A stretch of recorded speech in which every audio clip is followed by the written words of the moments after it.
সবগুলো এর সাথে দেওয়া হলুদ গুঁড়া, মরিচ গুঁড়া,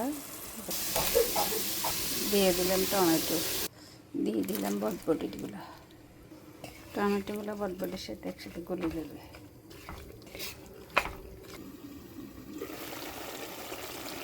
বটবটির কালারটা কত সুন্দর, অনেক সুন্দর লাগতেছে কালার। দিয়ে দিব আলু। আলুটা দেরিতে দেওয়ার কারণ হলো সিমগুলো আলুর সাথে সিদ্ধ হবে না, কারণে আলুগুলো একটু পরে দিলাম।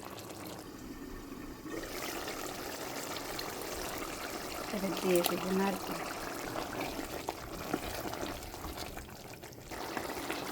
ভালো করে কষিয়ে নেব। কিছুটা কষানো হয়েছে, এবার দিয়ে দিলাম মাছ।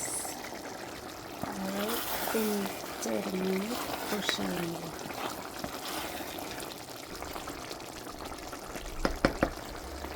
এবার দিয়ে দেব গরম জল।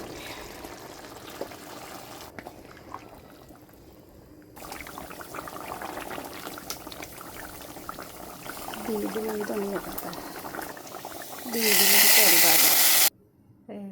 সবজির ফাইনাল লুক। ভালো লাগলে শেয়ার দিয়ে দিবেন।